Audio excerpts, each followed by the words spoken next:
¿Alguna vez has sentido ese vacío silencioso que deja un proyecto abandonado? No es el ruido de un fracaso, sino el eco de una promesa que te hiciste a ti mismo y que se apagó sin hacer ruido.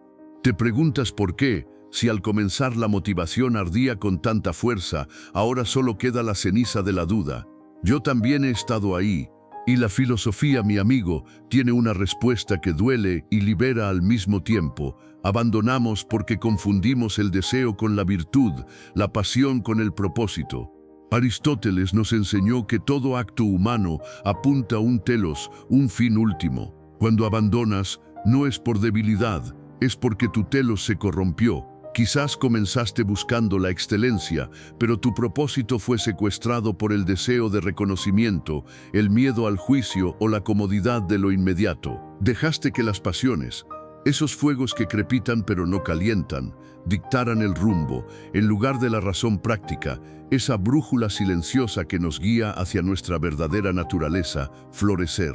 Los estoicos añadimos una capa esencial a esta verdad. Tu tormenta interior nace de confundir lo que depende de ti con lo que no. Sufres porque intentas controlar el resultado, la opinión ajena, el reconocimiento, el éxito, cuando lo único que realmente te pertenece es tu proairesis, tu capacidad de elegir tu actitud, tu esfuerzo y tu juicio en este preciso instante. La persistencia inteligente no es una fuerza bruta contra la adversidad, es la serena y tenaz disciplina de alinear cada acto con tu virtud, sin aferrarte a los frutos que están más allá de tu voluntad. Es el arte de actuar con excelencia por el mero hecho de que es lo correcto, no porque el mundo te vaya a aplaudir. Por eso, cuando sientas el impulso de soltar lo que comenzaste, no te preguntes si tienes fuerza de voluntad. Pregúntate, ¿he olvidado mi porqué? ¿Estoy actuando por virtud o por miedo? ¿Estoy aferrándome a un resultado que no me pertenece? La respuesta no grita, susurra desde la quietud de tu propio juicio. Y en ese silencio encontrarás la fortaleza para continuar, no por terquedad, sino por la profunda convicción de que el camino en sí, con sus piedras y sus cuestas, es el fin que tu alma realmente busca. Define el porqué con claridad, la causa final. Imagina por un momento que eres un arquero. Antes de tensar la cuerda, antes de que tu dedo busque la pluma de la flecha, incluso antes de vislumbrar el blanco, hay una pregunta que debe resonar en el silencio de tu mente. ¿Por qué disparas? Si tu respuesta es vaga, si es porque otros lo hacen o para demostrar que puedo, entonces el más leve viento en contra, la más mínima sombra de duda, hará que tu mano tiemble y tu mirada se nuble. Abandonarás no porque la flecha sea pesada, sino porque el propósito que la impulsaba era hueco. Así comienza todo, en la génesis misma de la acción, en la claridad, o falta de ella, de tu causa final. Aristóteles nos diría que ese porqué es el alma de toda empresa, el telos que da sentido a cada movimiento. Es la razón formal que transforma un simple acto en una acción virtuosa. Cuando inicias algo con un propósito débil, construyes tu casa sobre la arena de la emoción volátil. La primera lluvia de dificultades la arrastrará. He visto a tantos, con talento y recursos, caer derrotados no por la ferocidad del enemigo, sino por la pobreza de su propio propósito.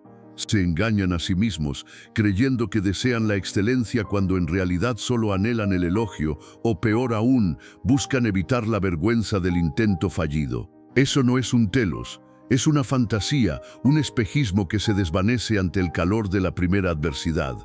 Nosotros los estoicos añadimos a esto una disciplina férrea.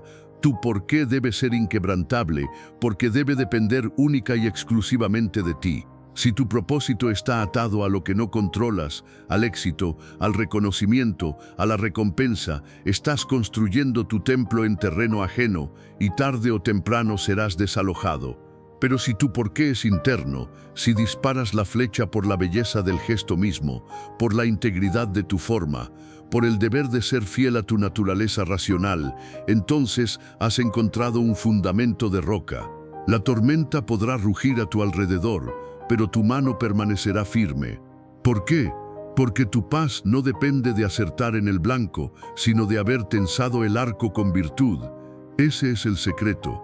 La persistencia no es aguantar por aguantar, es la consecuencia natural de un propósito tan profundo y personal que abandonarlo sería equivalente a abandonarte a ti mismo. Así que, antes de dar el primer paso, excava.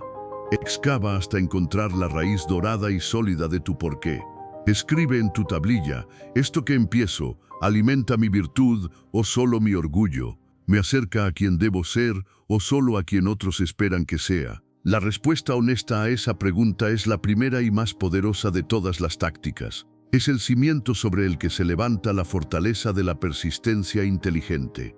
Si este conocimiento ha contribuido a tu bienestar, demuéstralo con tu me gusta. Domina tu proairesis, la facultad de elección. Ahora, adentrémonos en el territorio donde se libra la verdadera batalla, el espacio entre un estímulo y tu respuesta. Imagina que tu mente es un jardín. Desde fuera, llegan semillas constantemente. Noticias, opiniones, elogios, críticas, dificultades. Son innumerables y no tienes control sobre cuáles el viento trae hasta ti. Tu poder, tu proairesis, no reside en impedir que lleguen esas semillas. Eso sería una lucha contra la naturaleza misma del mundo, sino en decidir cuáles permites que echen raíces y cuáles arrancas de inmediato. Este es el arte supremo de la libertad interior que enseñaba Epicteto, el arte de discriminar entre lo que depende de ti y lo que no. Cuando sientes el impulso de abandonar, es crucial que te detengas y disecciones ese impulso. ¿De dónde nace? ¿Es una evaluación racional de que el camino no es virtuoso? ¿O es el susurro del miedo, de la comodidad, de la pasión que busca la salida más fácil? Si es lo segundo, estás a punto de ceder tu proairesis, tu facultad de elección más sagrada, a una fuerza externa y caprichosa. Estás permitiendo que una semilla venenosa, la de esto es demasiado difícil o no valgo para esto, crezca y envenene todo tu jardín. Te conviertes en un esclavo de esa primera emoción, en lugar de ser el amo que la observa, la juzga y decide si merece gobernar tus actos. La persistencia inteligente es, en esencia, el ejercicio constante de esta proairesis. No se trata de una terquedad ciega, sino de una elección consciente y renovada en cada momento de dificultad. Es preguntarte, ante este obstáculo, ¿cuál es la acción virtuosa? ¿Cuál es la elección que fortalece mi carácter independientemente del resultado? Fíjate bien, la pregunta no es ¿cómo puedo evitar este obstáculo o cómo puedo garantizar el éxito? Esas preguntas ya te roban el poder porque se enfocan en lo incontrolable. La pregunta del filósofo práctico siempre gira en torno a la acción correcta aquí y ahora. ¿Puedo ser más valiente, más disciplinado, más justo en este instante? Eso, y solo eso, es tu dominio. Cada vez que eliges actuar de acuerdo con tu virtud, a pesar del miedo, a pesar de la incomodidad, a pesar de la tentación de rendirte, estás fortaleciendo el músculo de tu proairesis. Es como un hierro que se templa al fuego. Al principio, la tentación de ceder es fuerte, el hábito de la queja es cómodo, pero con cada elección consciente, tu voluntad se afianza. Dejas de ser una marioneta de las circunstancias y te conviertes en el escultor de tu propio carácter. El proyecto externo, ese libro, ese negocio, ese entrenamiento, se convierte simplemente en el gimnasio donde entrenas tu alma. Y comprendes entonces que la verdadera meta nunca fue terminar el proyecto, sino convertirte en la persona capaz de terminarlo. Ese es el triunfo que nadie puede arrebatarte, el fruto silencioso de dominar tu facultad de elegir. Practica la virtud de la perseverancia. Ethos, permíteme que te hable ahora de la naturaleza del carácter, de ese tejido invisible que se teje en la urdimbre de tus actos cotidianos. La perseverancia, lo que Aristóteles llamaría una virtud ética, no es un don que unos poseen y otros no. Es, ante todo, un hábito, un camino allanado por el paso repetido de la elección correcta. Piensa en un herrero forjando una espada. No es un solo golpe poderoso el que da forma al acero, sino la sucesión constante y disciplinada de martillazos, uno tras otro, sobre el mismo yunque. Así se forja el ethos, así se construye la perseverancia. Cuando te enfrentas a la tentación de abandonar, no estás ante una simple decisión aislada, estás en el fragor del momento que define tu carácter. Cada vez que eliges continuar, a pesar de la fatiga, A pesar de la duda, estás dando uno de esos golpes de martillo. Estás esculpiendo en tu propia alma la figura de una persona que persevera. Y cada vez que cedes, no solo retrocedes en tu proyecto, sino que debilitas la integridad de tu propio ser. No se trata de un drama monumental, sino de la quieta y constante acumulación de pequeñas elecciones. Te levantas cuando suena el despertador o aprietas el botón de posponer. Escribes esa página aunque no te inspire, o cierras el documento. Das un paso más, literal o metafórico, cuando tu cuerpo y tu mente te piden a gritos que te detengas. En estos instantes aparentemente insignificantes es donde se gana o se pierde la batalla de la persistencia. Los estoicos veíamos en esta práctica diaria una forma de alineación con la naturaleza. La naturaleza no se da prisa, pero tampoco se detiene. El sol sale cada mañana, las estaciones se suceden, el río fluye constante hacia el mar. No hay vacilación en su propósito. Cuando cultivas la perseverancia, no estás luchando contra tu esencia, sino alineándote con el orden paciente y tenaz del cosmos. La fuerza de voluntad no es algo que necesites encontrar, como si estuviera perdida en algún rincón de tu mente, es una energía que se genera en el mismo acto de actuar.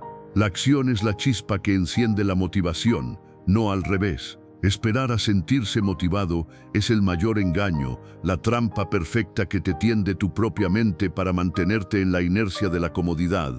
Por eso, cuando contemples la enormidad de tu meta final y sientas el peso del camino, no mires al monte lejano. Baja la mirada y ocúpate del siguiente paso. Solo del siguiente paso. La perseverancia se alimenta de presencia, no de proyección. Un paso, y luego otro más. Es en esta repetición aparentemente monótona donde el hábito deja de ser una carga y se transforma en una segunda naturaleza. Y un día, al volverte la vista atrás, comprenderás con asombro que la persona que comenzó el viaje ya no existe. Ha sido transformada, fortificada por el camino mismo. Te habrás convertido, a fuerza de golpes constantes sobre el yunque de la dificultad, en una espada de acero templado, flexible para adaptarte, pero irrompible en tu propósito. Ese es el verdadero fin de la perseverancia, no la consecución de una meta externa, sino la forja de un carácter invencible. Divide el viaje en metas menores, la sabiduría del término medio. Ahora contémplame esta escena. Un hombre se encuentra al pie de una gran montaña. Su cima se pierde entre las nubes, imponente, distante. Sabe que debe ascender, pero la sola visión de la inmensidad que tiene ante sí lo paraliza. Los músculos se le agarrotan antes de dar el primer paso, la respiración se entrecorta. La enormidad del objetivo no lo motiva, lo anula. Así opera a menudo la mente cuando se enfrenta a un telos lejano. Lo que Aristóteles elogiaba como la virtud del término medio, el justo equilibrio entre los extremos, aquí se manifiesta como la sabiduría de dividir la ascensión en trayectos pequeños, en repechos alcanzables. No es mediocridad, es inteligencia práctica. El perfeccionismo, ese demonio sigiloso del que hablábamos, te exige ver la cima perfecta desde el primer instante. La ansiedad te susurra que si no estás ya en la cumbre, has fracasado. Pero la virtud de la prudencia te dice, basta con dar un paso, solo uno, y luego otro. Al dividir el camino, realizas un acto de profunda sabiduría filosófica. Transformas un fin lejano y abstracto, ese telos que puede resultar abrumador, en una serie de causas eficientes inmediatas, en acciones concretas que sí están bajo tu control absoluto. Ya no trabajas para escalar la montaña, trabajas para caminar hasta aquella roca blanca que brillas a 100 pasos de distancia. Y una vez allí, hasta el siguiente árbol torcido. Este método no fragmenta tu propósito, lo hace habitable, lo trae del futuro incierto al presente manejable. Nosotros, los que caminamos por la senda estoica, vemos en esta práctica un ejercicio de dominio de la atención. Marco Aurelio escribía sobre la importancia de circunscribir el presente. La ansiedad nace de proyectar la mente en un futuro que no existe, cargando sobre los hombros del hoy el peso de todos los mañanas posibles. Al dividir la tarea, obligas a tu mente a habitar el fragmento de camino que pisas ahora. ¿Puedes dar un paso más? Sí, eso es todo. Lo demás, la pendiente que viene después, la posible tormenta, la fatiga de mañana, no pertenece a este instante, no es tuyo. Al soltar ese peso imaginario, la energía que gastabas en preocuparte queda liberada para la acción, para el siguiente paso efectivo. Cada una de estas pequeñas metas cumplidas es una victoria silenciosa. No hará ruido en el mundo, pero resonará en el alma. Es el combustible de la perseverancia. Cada roca blanca alcanzada, cada árbol torcido dejado atrás, es un recordatorio tangible de que te estás moviendo, de que el progreso, por mínimo que sea, es real. Esta es la manera de engañar a la mente que quiere rendirse, mostrándole logros concretos en un horizonte cercano. La montaña, al final, no se escala de un salto, se escala paso a paso, respiración a respiración, victoria mínima a victoria mínima. Y cuando por fin alcances la cima y contemples el vasto horizonte, comprenderás que la verdadera recompensa no fue llegar a lo alto, sino la fortaleza que ganaste en cada una de las pequeñas ascensiones que lo hicieron posible. El viaje no fue hacia la montaña, fue hacia ti mismo. Visualiza los obstáculos, premeditatio malorum. Ahora, adentrémonos en una de las prácticas más poderosas y a la vez más incomprendidas, el arte de anticipar la dificultad. La mente no entrenada, cuando se embarca en un proyecto, solo visualiza el éxito, pinta en su imaginación un cuadro idílico de la meta alcanzada, del camino despejado, de la gloria sin sombras. Es una fantasía peligrosa, porque el mundo no opera así. La naturaleza es cambio, la vida es fricción. Y cuando la realidad inevitablemente despliega su primer obstáculo, ese castillo de naipes se derrumba llevándose consigo la motivación frágil que lo sostenía. La premeditatio malorum, la premeditación de los males, no es, como algunos creen, un ejercicio de pesimismo. Es, por el contrario, el más realista de los optimismos. Es el acto de vacunarse contra la sorpresa y el desaliento. Imagina que eres un general que debe conducir a su ejército a través de un territorio desconocido. El necio solo estudia el destino final. El sabio, en cambio, pasa horas sobre el mapa, identificando cada desfiladero donde podría haber una emboscada, cada río que podría desbordarse, cada puente que podría estar destruido. No lo hace por mórbido, sino para tener un plan para cada contingencia. Cuando luego se enfrente a ese río crecido, no se derrumbará. Ya lo había visto en su mente. Ya había decidido, con antelación, si construir una balsa o buscar un vado. Su serenidad en la crisis no es suerte, es preparación. Así debemos nosotros abordar nuestros proyectos. Antes de comenzar, siéntate en el silencio de tu propia mente y pregúntate, ¿qué podría salir mal? ¿Dónde podría fallar mi plan? ¿Qué habilidades me faltan? ¿Quién podría negarme su ayuda? ¿Cómo podría mi propia mente sabotearme con pereza o miedo? Al visualizar metódicamente estos potenciales fracasos, realizas un acto alquímico, transformas lo inesperado en esperado, le quitas el aguijón a la adversidad. El obstáculo, cuando llega, ya no es una catástrofe que te paraliza, sino un escenario para el cual, en cierta medida, te habías entrenado. Es la diferencia entre que un golpe te tome por sorpresa y lo derribe, o que al verlo venir tense los músculos y lo absorba. La premeditatio no invita al miedo, sino al coraje sereno, es decirle al destino, no me asustas, te he mirado a la cara antes de que llegues y he decidido cómo actuaré cuando estés aquí. Y en este punto, la sabiduría estoica se funde con la perspicacia aristotélica. Al anticipar los fallos, no solo fortaleces tu resiliencia, sino que también perfeccionas tu plan. Comienzas a ver fisuras en tu estrategia que de otro modo hubieras ignorado. Refuerzas los puntos débiles, buscas recursos alternativos, desarrollas habilidades complementarias. La premeditación de los males se convierte así en la arquitecta de un plan más robusto y de un carácter más templado. El camino ya no es una línea recta e ingenua hacia un éxito soñado, sino una ruta compleja y realista que has inspeccionado de antemano, con sus tramos fáciles y sus pasos difíciles. Y avanzas por él no con la frágil esperanza de que no haya problemas, sino con la inquebrantable confianza de que estás preparado para los que inevitablemente surgirán. Cultiva la apateia, el bastión interior. Llega un momento en todo camino arduo en que el cansancio no es solo físico, sino del alma. Es entonces cuando las pasiones se alzan como tormentas interiores, nublando tu juicio y amenazando con desviarte del rumbo. La ira por un contratiempo, el miedo paralizante al fracaso, la punzada de la envidia al ver a otros avanzar, la lujuria por la recompensa inmediata que te tienta a abandonar la disciplina.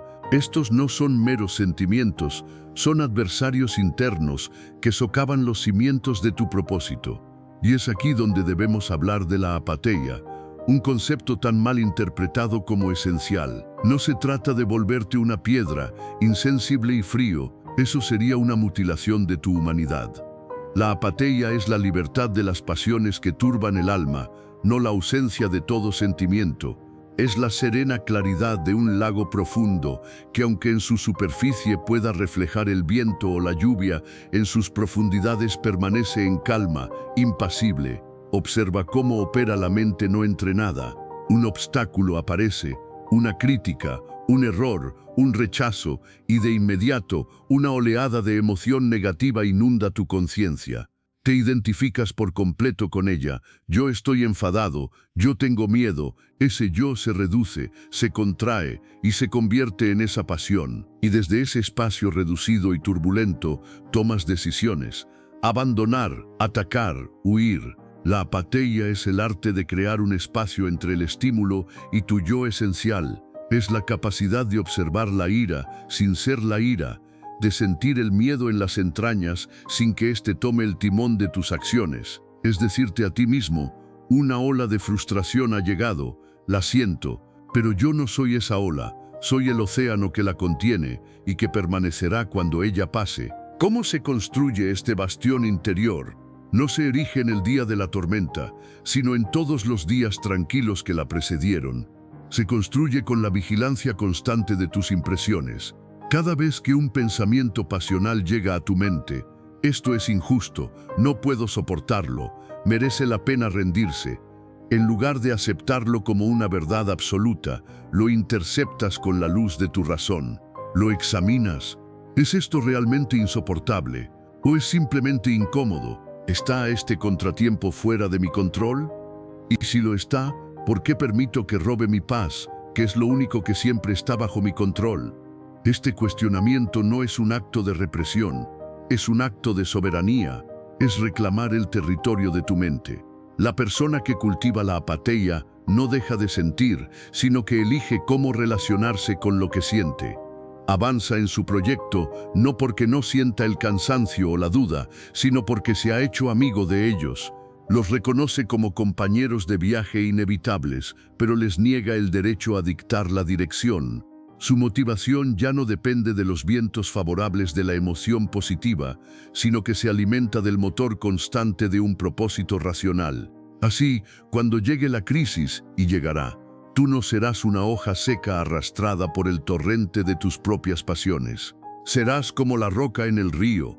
La corriente puede golpearte con fuerza, puede mojarte, pero no logrará moverte de tu lugar, porque tu fundamento no está en lo que sucede fuera, sino en la inquebrantable paz interior que has elegido construir, ladrillo a ladrillo, en el silencio de tu propia mente. Pero para entender la virtud, debemos practicarla, no solo contemplarla. Y hablando de práctica, un acto simple de apoyo que fortalece esta nuestra polis del conocimiento es tu suscripción al canal. Sigamos. Encuentra un compañero de Logos, la naturaleza social de la virtud. Hay una verdad profunda en la naturaleza humana que Aristóteles vislumbró con claridad meridiana.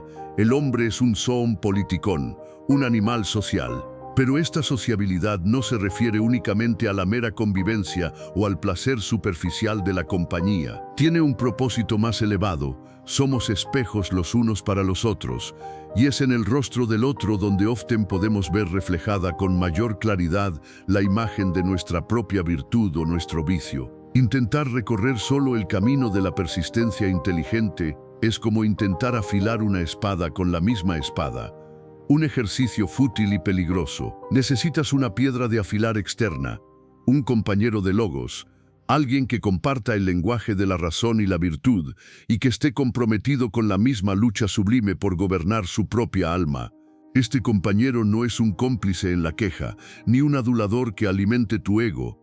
Ese tipo de compañía es un veneno, un nido de pasiones compartidas que te debilita. El verdadero compañero de Logos es, en cierto modo, un médico del alma. Es quien tiene la valentía y la compasión de señalarte con respeto cuando el miedo se disfraza de prudencia en tu discurso, cuando la pereza se viste de paciencia, cuando el orgullo enmascara una profunda inseguridad.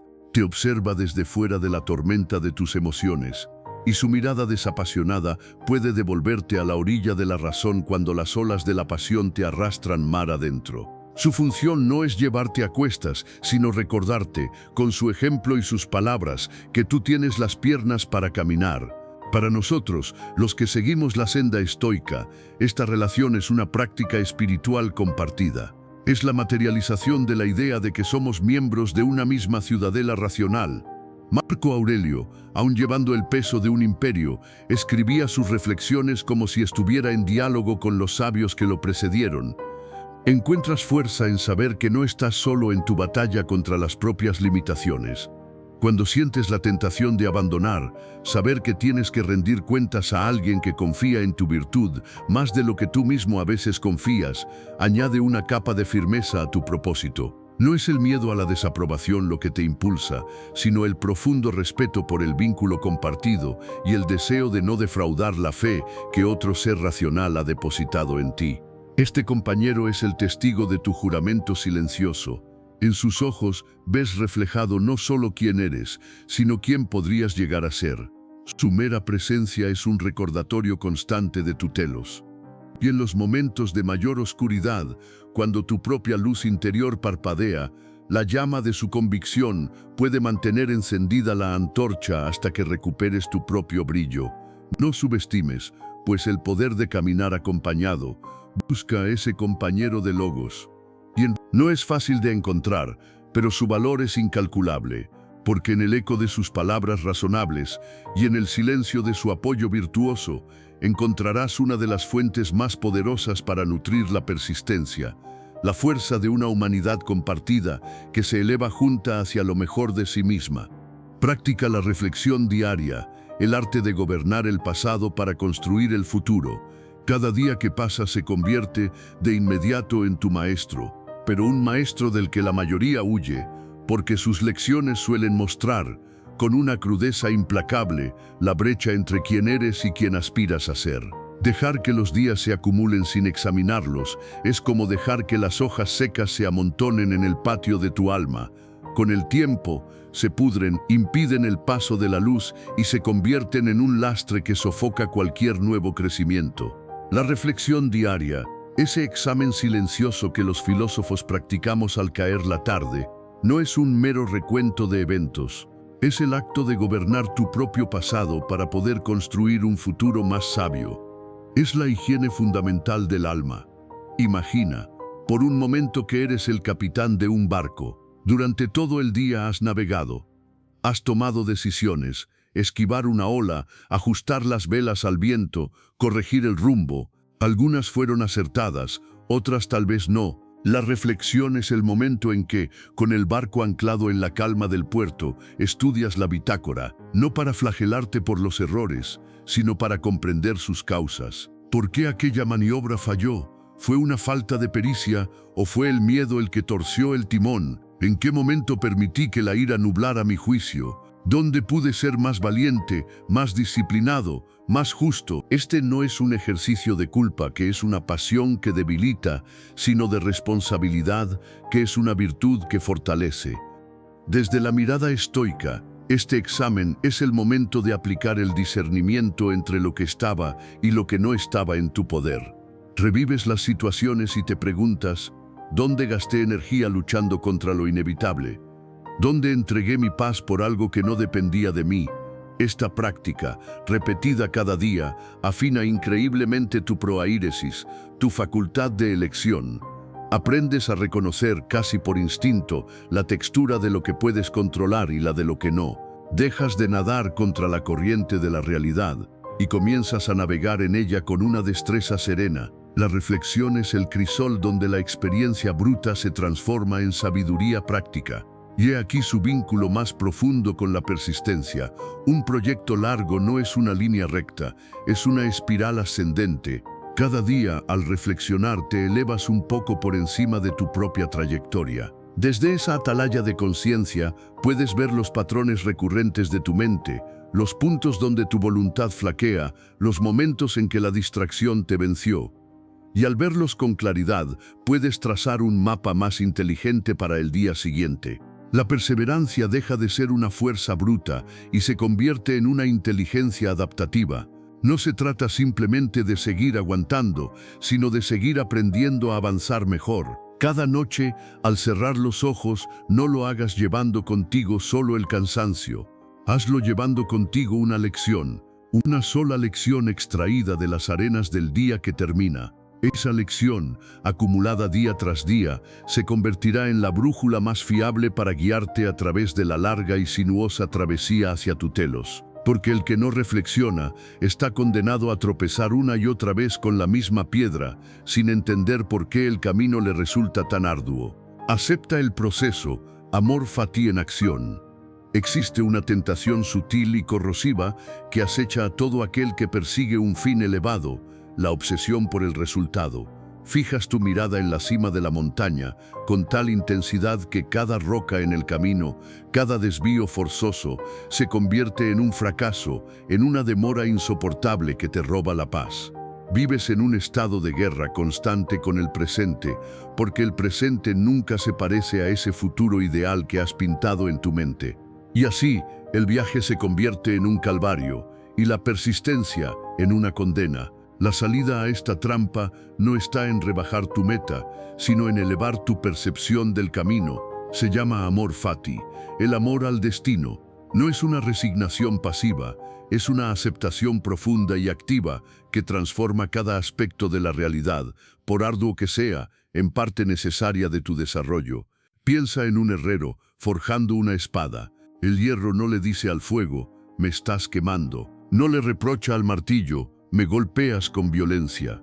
El fuego y el martillo no son adversarios del hierro, son los instrumentos through los cuales el hierro deja atrás su estado tosco y se convierte en algo filoso, flexible y valioso. El herrero, como la naturaleza, no lucha contra el proceso, lo abraza con comprensión y propósito.